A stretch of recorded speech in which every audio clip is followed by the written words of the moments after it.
American embassy सिर्फ इस्लामाबाद में नहीं, लाहौर में भी मौजूद है। और पुलिस की गाड़ियां छीनना, बंदूकें छीनना, स्टेट मशीनरी पर हमला करना, आम आदमी को नुकसान पहुंचाना, ये इल्जामात आपने तहरीक लबैक पाकिस्तान पर लगाए हैं। और आप कहते हैं कि जो कारकुनान इस तरह की पुलिस वैनें छीन रहे हैं, उनकी बंदूकें छीन कर उनको गोलियां मार रहे हैं और स्टेट मशीनरी को जलाओ घिराव कर रहे हैं, उनका आम आदमी की अमलाक को नुकसान पहुंचा रहे हैं। ये एक तरीके से तहरीक लबैक पाकिस्तान को छोड़ने के साथ साथ दहशतगर्द तंजीम भी डिक्लेयर कर गए हैं। कहते हैं कि तहरीक लबैक पाकिस्तान के कारकुनान को कोई समझाने वाला, रोकने वाला नहीं, जो दिल करता है ये कर गुजरते हैं।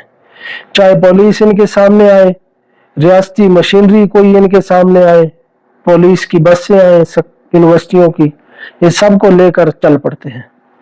लेकिन दूसरी तरफ देखा जाए तो हजारों लाशें आपको नजर नहीं आई और रियासती जुल्म भी आपको नजर नहीं आया, फिर भी आप खुलकर रियासत के साथ, पाकिस्तान के साथ सब लोग खड़े हैं, हम भी खड़े हैं। लेकिन हम पूछते हैं गोली क्यों चलाई, क्यों इतना जुल्म किया जब एक पुरअमन एहतजाज था। आप कहते हैं कि ये इस एहतजाज को किसी भी कंट्री में कंसेप्ट जो एक्सेप्ट नहीं किया जाएगा, पाकिस्तान के अलावा भी जिस तरह TLP ने जो है एक जत्था बनाकर रियासत के सामने खड़े हुए हैं। तो मैं पूछना चाहूंगा कि पूरे यूरोप में हर जगह पर यकजहती फलस्तीन एहतजाजी मार्च हो रहे हैं, तो उनको क्यों नहीं रोका जा रहा। पिछले दिनों ट्रंप के खिलाफ भी सारी अमेरिकन अवाम जो है निकली, उन पर तो किसी ने गोली नहीं चलाई, मामूली शेलिंग हुई, लेकिन इस तरह सीधे फायर या ये चीजें नहीं हुई। क्या वो एक मुल्क नहीं है, वो स्टेट नहीं है, उनकी रियासत नहीं है, उनकी रियासत को किसी ने रेड को चैलेंज नहीं किया। उसके बाद आप लिखते हैं कि ये बात दरअसल इसराइल के खिलाफ नहीं बल्कि रियासत पाकिस्तान के खिलाफ मेरे ख्याल में है। तो ये यकजहती फलस्तीन मार्च था, ना कि रियासत पाकिस्तान को गिराना मकसूद था उनका, ना कोई तोड़ फोड़ मकसूद थी उनकी, ना अमेरिकन एम्बेसी में जाकर उन्होंने तोड़ फोड़ की।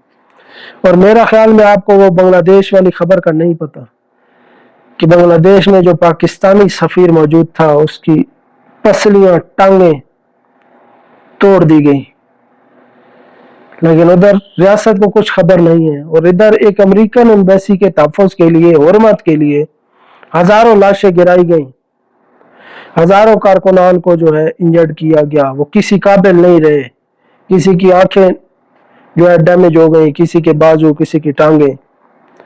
एक पुरअमन एहतजाज था।